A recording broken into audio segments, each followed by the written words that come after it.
कहानी की शुरुआत में हम मॉरिस नाम के एक शातिर चोर को देखते हैं जिसे बैंक से चोरी के केस में पुलिस ने पकड़कर उम्र भर की कैद के लिए दुनिया की सबसे सिक्योर जेल अल्काट्राज में कैद करने के लिए ले जा रहे होते हैं। अल्काट्राज एक ऐसी जेल है जिसे समंदर के बीच एक छोटे से आइलैंड पर बनाया गया है, यानी अगर कोई कैदी जेल तोड़कर बाहर भी आता है तब भी वो भाग नहीं सकता क्योंकि आगे उसका रास्ता पानी रोक लेता है। इसीलिए इस जेल को दुनिया का सबसे सिक्योर जेल का दर्जा हासिल था। यहाँ सिर्फ दुनिया के टॉप क्रिमिनल्स को रखा जाता, लेकिन जल्द ही इस जेल का रुतबा मिट्टी में मिलने वाला था क्योंकि अब इस जेल में एंट्री हो चुकी थी फ्रैंक मॉरिस नाम के एक शातिर चोर की, जो पहले भी कई बार जेल तोड़कर भाग चुका है। लेकिन इस बार मॉरिस थोड़ा घबरा गया क्योंकि ये जेल बहुत ही ज्यादा सिक्योर थी। मगर मॉरिस को यहाँ अपनी पूरी जिंदगी बिल्कुल भी नहीं बितानी थी। वो जल्द से जल्द इस जेल से भागना चाहता था। जेल में एंटर होते ही मॉरिस भाग जाने का सोचने लगा। मॉरिस को सर से पांव तक फुल चेकिंग करके उसे एक सेल में लॉक किया जाता है। एक गार्ड आकर मॉरिस से कहता है, वेलकम टू अल्काट्राज,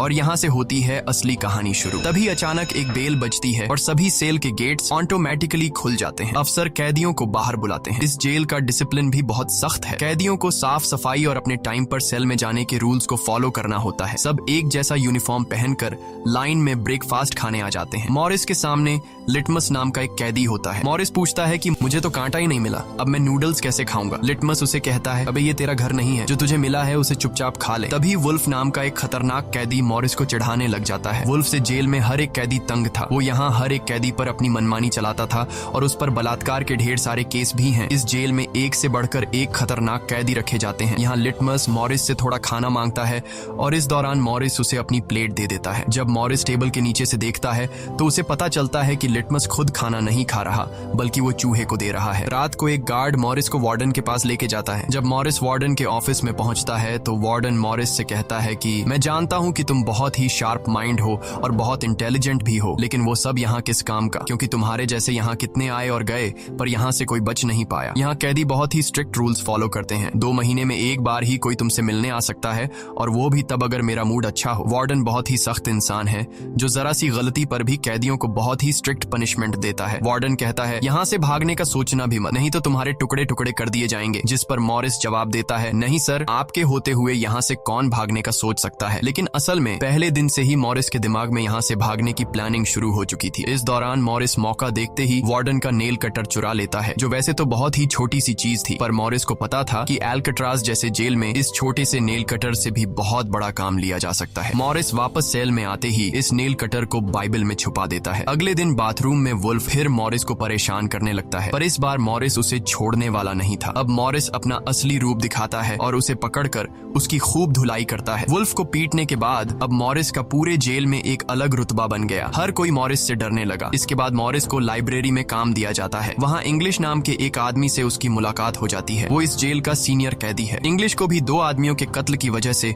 उम्र भर की कैद सुनाई गई थी। उसने इस जेल में अपनी आधी जिंदगी गुजार दी थी। वो इस जेल के चप्पे चप्पे से वाकिफ है। उसे जेल की हर बात की खबर रहती है। उसे यह भी पता होता है कि आज सुबह मॉरिस और वुल्फ की लड़ाई हुई थी। वो मॉरिस को कुछ किताबें देता है जिन्हें मॉरिस को हर एक कैदी के सेल में पहुंचाना होता है। अगले सीन में खुले जगह को दिखाते हैं जहां कैदी कोई न कोई गेम खेल रहे होते हैं। तभी वो डॉक नाम का एक आर्टिस्ट से मिलता है जो खुद की पेंटिंग बना रहा होता है। डॉक एकदम सीधा साधा और डिसेंट इंसान है जो कई सालों से यहाँ सजा काट रहा है। उसे पेंटिंग करने का बहुत ही शौक था और अपना ज्यादातर वक्त वो पेंटिंग में ही लगाता। डॉक का कहना था कि अल्काट्राज जैसी जेल में कोई भी पागल हो सकता है, पर उसकी पेंटिंग की वजह से अब तक उसका दिमाग नॉर्मली चल रहा है। मॉरिस डॉक से पूछता है कि इस पेंटिंग में ये फूल क्यों बना के रखा हुआ है, तुम्हारी शर्ट में ऐसा तो कुछ नहीं। डॉक कहता है कि यह मेरी खुशी है जो सिर्फ पेंटिंग में है, मेरे मन में नहीं। उसके बाद मॉरिस जब अपने दाएं तरफ देखता है तो उसे ऊपर इंग्लिश दिखाई देता है। मॉरिस इंग्लिश की तरफ जाता है। जब मॉरिस उसके करीब जाता है तो उसके चेले मॉरिस को रोक देते हैं। तब इंग्लिश इशारा करता है कि अपना ही आदमी है, आने दो। मॉरिस उसके पास जाकर बैठ जाता है और तुरंत अपने दिल की बात छेड़ देता है। मॉरिस उससे कहता है कि यहाँ से बचने में आप मेरी मदद करेंगे। ये बात सुनकर इंग्लिश तो हंस पड़ता है। देखो बेटा, ये महज सिर्फ जेल नहीं है, ये हम सबकी कब्र है। यहाँ से निकलना है तो पहले हमें मरना पड़ेगा, तब जाके हमारी डेड बॉडी यहाँ से कब्रिस्तान तक पहुँच पाएगी। चलो मान भी लो कि तुम इन बड़ी दीवारों पर चढ़ भी गए और उसके बाद खतरनाक फोर्सेस को क्रॉस भी कर लिया और किसी जादुई शक्ति से तुम यहाँ के सैकड़ों गार्ड से बचकर जेल से बाहर भी निकल जाओ, तब भी यहाँ से भाग नहीं पाओगे क्योंकि आगे तुम्हारा रास्ता समुंदर रोक लेगा। इसलिए टाइम बर्बाद मत करो और चुपचाप सजा काट लो, कम से कम जिंदा तो बचे रहोगे। लेकिन मॉरिस अपने इरादे का पक्का था। वो हर हाल में इस जेल से भागना चाहता था। उस रात एक अफसर मॉरिस को बताता है कि तुम्हें कल से कारपेंट्री का काम दिया गया है। 1 घंटे का 50 सेंट्स दिहाड़ी भी दी जाएगी। मॉरिस फौरन इस काम के लिए राजी हुआ क्योंकि उसे लगा कि वहाँ उसे कोई ऐसा औजार मिल सकता है जिससे उसके भागने में काम आ सकता है। अगले दिन मॉरिस लिटमस से यहाँ से बचने का रास्ता पूछता है। लिटमस कहता है, अरे ये तो बहुत ही आसान है, हर सेल में एक एयर वेंट होता है, उसके जरिए तुम छत पर पहुंच सकते हो, वहाँ से शायद तुम बच पाओ। और मॉरिस की बातों पर मुस्कुराते हुए वहाँ से चला जाता है। तब डॉक मॉरिस को खबरदार कर देता है कि वुल्फ तुम्हारी तरफ आ रहा है। तभी वुल्फ मॉरिस पर चाकू से वार करने आता है। मॉरिस अपना कोट हाथ में लपेटकर उसके साथ लड़ने लग जाता है। इतने में एक गार्ड उसे रोकने आता है तो वुल्फ गार्ड पर भी चाकू से वार कर देता है। अब मामला बिगड़ जाता है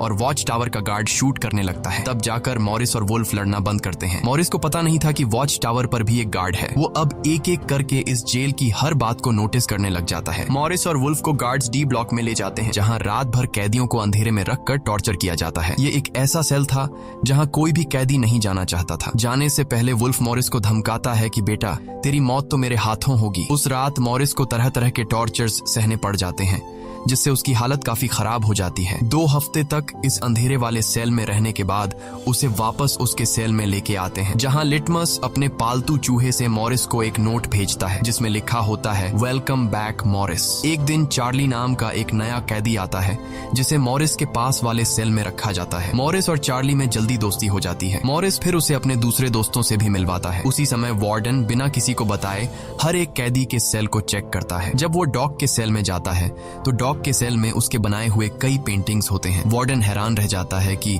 दिन ब दिन उसकी पेंटिंग तो बढ़ती जा रही है। डॉग ने वार्डन की पेंटिंग भी बना के रखी होती है। उसे देखकर वार्डन मुस्कुराने लग जाता है, लेकिन पता नहीं क्यों। अगले दिन वार्डन डॉग के सेल में बनाई गई सभी पेंटिंग्स को बाहर फेंकने का गार्ड्स को ऑर्डर देता है। वार्डन के इस फैसले ने डॉग को अंदर से पूरी तरह तोड़ दिया क्योंकि डॉग सिर्फ अपनी पेंटिंग के ही सहारे जिंदा था। वह अपने हर एक बनाए हुए पेंटिंग से बहुत प्यार करता था क्योंकि यहाँ उसकी सिर्फ एक ही खुशी थी और वो भी उस बेचारे से छीन ली गई। मॉरिस उसे समझाता है कि कोई बात नहीं, वो सिर्फ पेंटिंग ही तो थी, तुम और भी बना सकते हो। लेकिन डॉग इस सदमे से बाहर नहीं आ पा रहा था। अगले दिन उसे देखकर मॉरिस गार्ड से कहता है कि प्लीज डॉग पर नजर रखिए, वो बहुत ही परेशान दिख रहा है, कहीं वो खुद को नुकसान न पहुंचा ले। फिर गार्ड मॉरिस को कहता है तुम अपने काम से काम रखो। डॉग को भी मॉरिस के साथ कारपेंटर का काम दिया जाता है। तभी डॉग छुपकर मॉरिस की जेब में कुछ रख देता है। उसके बाद वो एक गार्ड को बुलाता है और कारपेंटरी के लिए दी गई कुल्हाड़ी से अपनी 3 उंगलियां काट लेता है और कहता है कि जिन उंगलियों से मैं पेंट नहीं कर सकता उनकी मुझे जरूरत नहीं है। यह कहकर वो चिल्लाने लग जाता है। तब गार्ड उसे पकड़ कर ले जाते हैं। मॉरिस देखता है कि डॉग ने उसके कोट में वही फूल डाल दिया है जिससे उसने अपनी पेंटिंग बनाई थी। शायद वो मॉरिस को बताना चाहता है कि इन लोगों ने मेरी खुशी मुझसे छीन ली। मॉरिस डॉग की कटी हुई उंगलियां उठाकर एक डिब्बे में डालता है और गार्ड को देखकर कहता है कि जाओ अपने वार्डन को दे दो, वो इसे देखकर बहुत खुश होगा। अगले दिन मॉरिस अपने सेल में बैठा होता है। तभी वो देखता है कि एक कॉकरोच एयर वेंट के अंदर जा रहा है जिससे उसे अंदाजा हो जाता है कि यहाँ से बाहर जाने का कोई रास्ता जरूर होगा। इतने में इंग्लिश आकर बताता है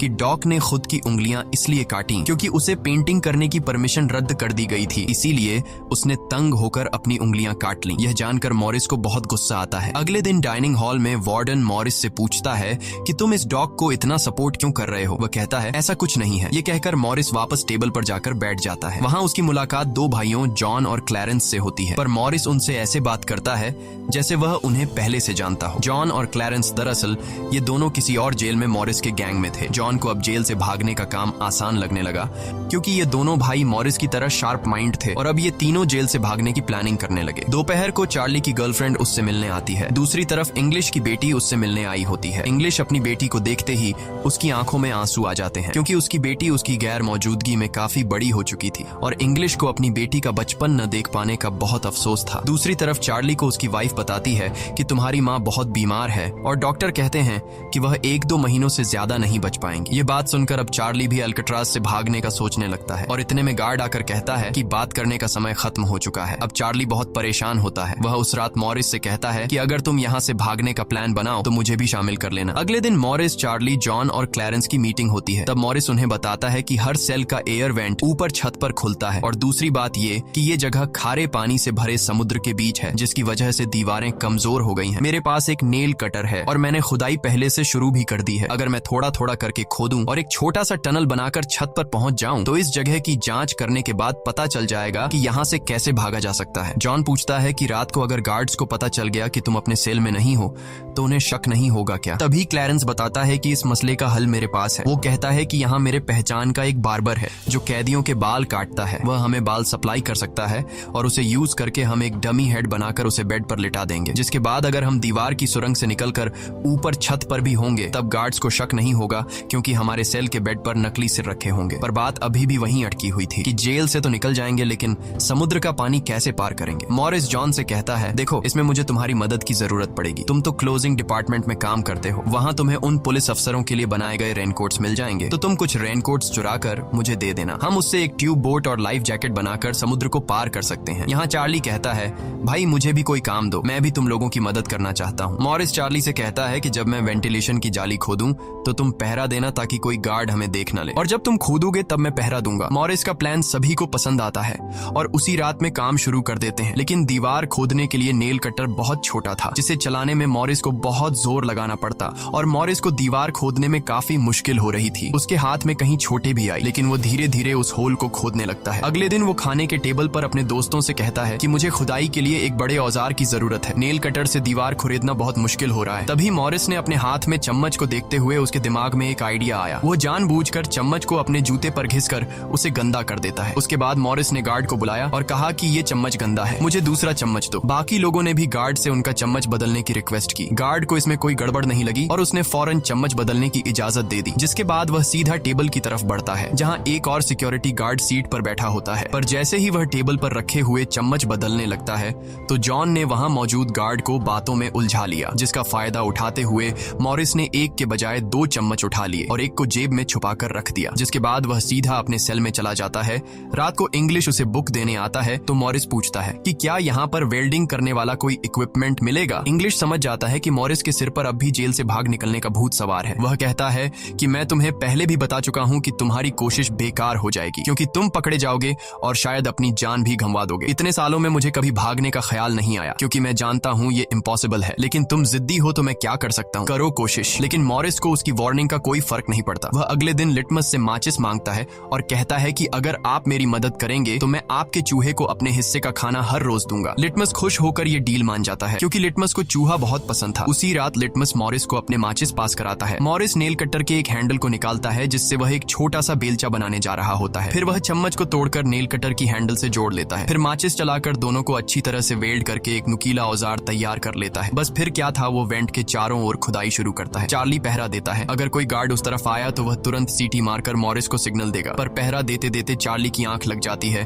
और तभी वहां पर एक गार्ड आता है। पर खुशकिस्मती से ऐन वक्त पर इंग्लिश ने बीच में आकर उस गार्ड का ध्यान भटकाया और दूसरी तरफ इंग्लिश की बातचीत सुनते हुए चार्ली की भी आंख खुल गई, लेकिन टेंशन में वह सीटी भी नहीं मार पाता। जिसके बाद वह कोई चीज गिरा देता है तो मॉरिस उसका इशारा समझकर वेंट को कवर करके बेड पर लेट जाता है। गार्ड पूछता है कि यहाँ कुछ जलने की स्मेल आ रही है। मॉरिस कहता है, सर आपके रहते मजाल है कि कोई स्मोक करेगा, मुझे तो कोई बू नहीं आ रही है। उस गार्ड को भी ठंडक पहुंचती कि चलो कोई तो मेरी कदर करता है। उसके जाते ही मॉरिस वेंट के चारों ओर कंक्रीट निकाल देता है, लेकिन वो देखता है कि वेंटिलेशन जाली के साथ पेच भी घुसे गए हैं, जिसे काटने के लिए कोई शार्प औजार लगेगा। इस दौरान मॉरिस को जब भी बाहर जाने का मौका मिलता तब वह ग्रिल से निकली हुई सीमेंट को चुपचाप बाहर गिरा देता। अगले दिन कारपेंटर का काम करते हुए वह एक मेटल उठा लेता है जो चाकू की तरह शार्प है, लेकिन चार्ली उसे कहता है कि मेटल डिटेक्टर से बचकर तुम्हें इसे बाहर कैसे लेके जाओगे। मॉरिस बहुत ही कॉन्फिडेंस से कहता है कि वो सब मैं देख लूंगा। जब मॉरिस बाहर जाता है तो दरवाजे पर मेटल डिटेक्टर बजने लगता है। दरअसल मॉरिस मेटल को हाथ में उठा लाया था। गार्ड पूछता है कि ये क्यों लेके जा रहे हो? मॉरिस कहता है, सर वो मैंने सोचा कि कपड़े टांगने के लिए इसे यूज करूंगा। गार्ड कहता है, ज्यादा होशियार मत बनो और वो मुझे दे दो। ये कहकर गार्ड वो मेटल उससे ले लेता है और मॉरिस को पूरी तरह चेक करके जाने देता है, लेकिन अपना हीरो तो हीरो है। दरअसल उसने 2 मेटल चुराए थे, एक हाथ में लाया था और दूसरा शूज में छुपा के रखा हुआ था। उस शार्प मेटल से वह ग्रिल को काट लेता है। अब बारी आती है गार्ड्स को चकमा देने के लिए नकली सिर बनाने का, जिसके लिए ये चारों अपनी जिम्मेदारी का काम करते हैं। चार्ली गार्ड से थोड़ा पेंट मंगवाता है। वो गार्ड से कहता है कि मुझे आर्ट बनाने का शौक है। गार्ड भी इनकार नहीं करता और पेंट उसको ला कर दे देता है। मॉरिस उस होल से निकाले गए कंक्रीट को पीसकर एक पाउडर बनाता है। जॉन नाई की दुकान से बाल इकट्ठा करके लाता है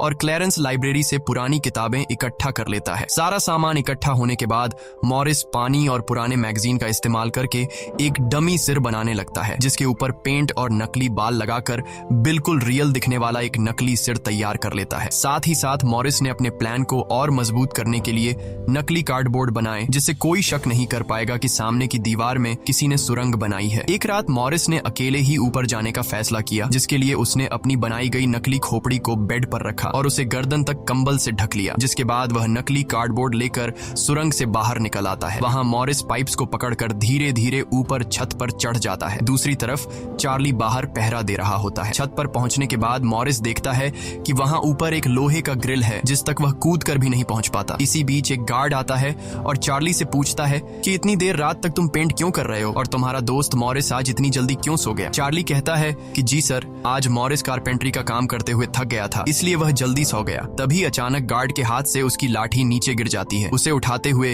वो देखता है कि मॉरिस के बाल बहुत अजीब दिख रहे हैं। अब चार्ली डर के मारे कांपने लगता है कि आज तो काम से गए। गार्ड मॉरिस के सेल के अंदर हाथ घुसाकर उसके बाल टच करता है तो मॉरिस पूछता है, क्या हुआ सर, मेरे बाल इतने खूबसूरत हैं क्या? लकीली एन वक्त पर मॉरिस नीचे आकर वहां लेट गया था। अगले दिन मॉरिस अपने साथियों को बताता है कि छत पर एक रास्ता है, लेकिन उसे एक ग्रिल से बांध के रखा हुआ है और वह ग्रिल बहुत ऊंचाई पर है। मुझे एक और साथी की मदद चाहिए। तब जॉन कहता है कि मैंने अपना वेंट पूरी तरह खोद दिया है, आज रात मैं भी वहां पहुंच जाऊंगा, दोनों मिलकर ग्रिल को खोलेंगे। उसी रात मॉरिस और जॉन अपने वेंट्स के जरिए छत पर पहुंच जाते हैं। जॉन मॉरिस को उठाता है और मॉरिस ग्रिल को पकड़ लेता है। जॉन देखता है कि यह लोहे का ग्रिल बहुत ही मजबूत है और उसे पूरी तरह से वेल्ड किया गया है। उसे निकालने का एक ही रास्ता है और वह है इसे ड्रिल मशीन से काटना। अगले दिन म्यूजिक क्लास में सभी अपनी अपनी मर्जी का इंस्ट्रूमेंट बजा रहे होते हैं। तभी मॉरिस की नजर वहां रखे एक छोटे से पंखे पर पड़ती है, जिसे देखकर मॉरिस को लगता है कि वह इस पर काम करके एक ड्रिल मशीन बना सकता है, जिसके लिए वह चार्ली से कहता है कि तुम किसी तरह करके इस पंखे को यहाँ से छुपा लो। चार्ली बड़ी आसानी से इस छोटे से पंखे को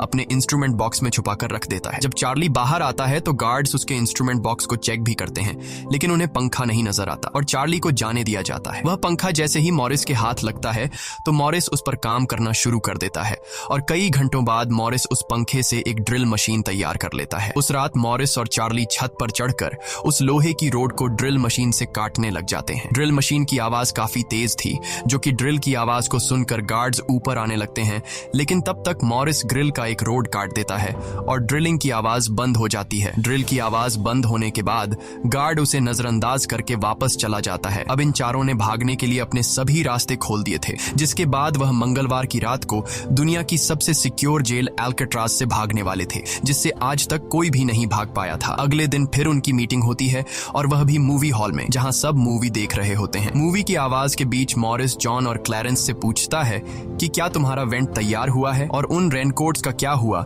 जिससे हम ट्यूब बोट्स और लाइफ जैकेट्स बनाने वाले थे। वह बताते हैं कि सब तैयार है, हमारा डमी सिर भी एकदम रेडी है, बस बच निकलने की देरी है। अगली सुबह नाश्ते के दौरान मॉरिस ने डॉग की दिए हुए फूल को टेबल पर रखा। वार्डन ने जब इस फूल को देखा तो वार्डर उनकी टेबल पर आकर वहां रखे हुए फूल को मसल देता है। ये देखकर लिटमस को बहुत गुस्सा आता है, क्योंकि ये फूल डॉग का फेवरेट था और डॉग मर चुका था। लिटमस तो गुस्से में उस पर हमला करता है कि एक तो तुमने डॉग को मार दिया और दूसरी तरफ तुम उसकी दी गई एक छोटी सी निशानी को भी नहीं छोड़ रहे हो। लेकिन जैसे ही वह वार्डन पर हमला करता है, उसे अचानक हार्ट अटैक आ जाता है और वह नीचे गिर पड़ता है। मॉरिस को वार्डन पर बहुत गुस्सा आता है और चारों उसी रात बच निकलने का फैसला करते हैं। मॉरिस आधी रात का इंतजार कर रहा होता है ताकि गार्ड्स का पहरा जरा कमजोर हो जाए तो हम आसानी से बच निकल पाएंगे। तभी मॉरिस के सेल में इंग्लिश उसे कुछ बुक्स देता है तो मॉरिस कहता है कि आखिरी बार तुमसे हाथ मिलाना चाहता हूँ। इंग्लिश समझ जाता है कि मॉरिस ने यहाँ से बचने का पक्का प्लान बना लिया है। वह चुपचाप यहाँ से चला जाता है, लेकिन फिर जो होता है वह मॉरिस ने बिल्कुल भी नहीं सोचा था। वार्डन अचानक उसके सेल को चेक करने आता है, जैसे वार्डन को किसी ने उसके प्लान के बारे में बता दिया हो। मॉरिस बहुत ज्यादा घबरा जाता है, क्योंकि इतने महीनों की मेहनत के बाद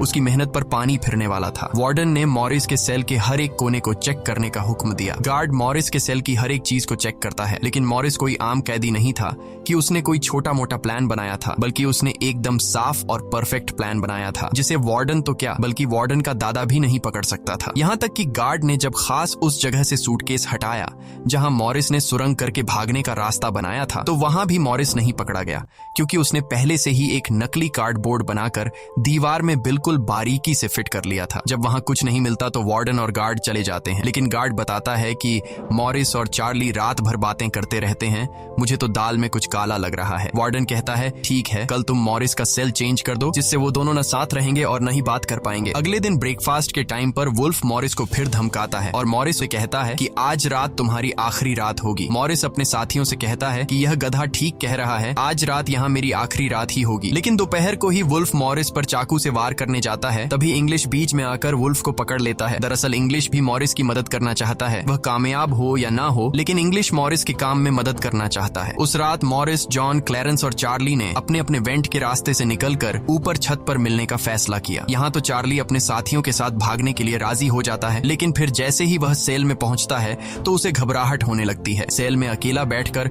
उसने प्लान में शामिल ना होने का फैसला किया और उसके बाकी 3 साथी अपने अपने वेंट के रास्ते से निकलकर ऊपर छत तक पहुंच जाते हैं। वह तीनों काफी देर तक चार्ली का इंतजार करते हैं, लेकिन काफी टाइम गुजरने के बाद जब उन्हें लगता है कि चार्ली नहीं आएगा तो वह चार्ली को छोड़कर निकलने का फैसला कर लेते हैं। वह तीनों अपने प्लान के मुताबिक आगे बढ़ने लगे, लेकिन इधर चार्ली की आंखों के सामने उसकी आजादी का सपना दूर होता जा रहा था। वह तीनों धीरे धीरे सर्चलाइट से छुपकर भागने लगे।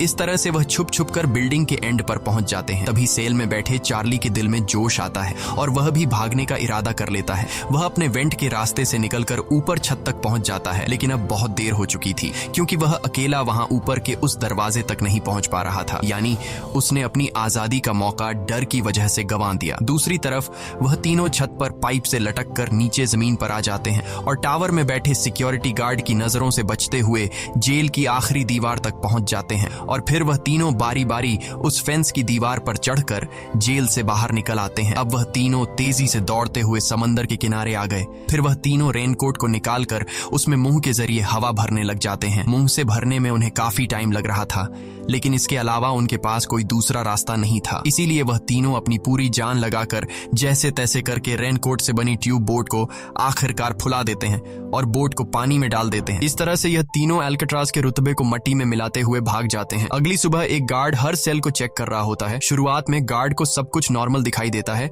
लेकिन जब वो चार्ली के पास पहुंचते हैं तो चार्ली अपने सेल में भूत की तरह खड़ा होता है और दिल ही दिल में खुद को ताने दे रहा होता है कि काश कल रात को थोड़ा सा हिम्मत जुटा लेता तो शायद बाकी लोगों के साथ बच निकल जाता। गार्ड पूछता है कि तुम्हारा दोस्त यह इतनी देर तक क्यों सो रहा है। यह कहकर वो मॉरिस के सेल में जाकर उसे आवाज देता है, लेकिन मॉरिस की तरफ से कोई जवाब नहीं मिलता तो गार्ड को गुस्सा आता है और वो सेल खोलकर उसे बालों से पकड़कर उठाने की कोशिश करता है। लेकिन जब गार्ड उसे जोर से ऊपर की तरफ खींचता है तो सिर नीचे गिर जाता है। यह देखकर गार्ड के पैरों तले जमीन ही खिसक गई, क्योंकि मॉरिस अब सेल में नहीं बल्कि बाहरी दुनिया के मजे ले रहा है। बेड पर तो उसने अपना डमी हेड छोड़ दिया था, जिसके बाद पूरे अल्काट्राज में सायरन बजने लग जाते हैं। पूरे जेल में यह बात फैल गई कि जेल से कुछ कैदी भाग चुके हैं, जिसके बाद वार्डन जेल के चप्पे चप्पे में उन तीनों को ढूंढने लगता है।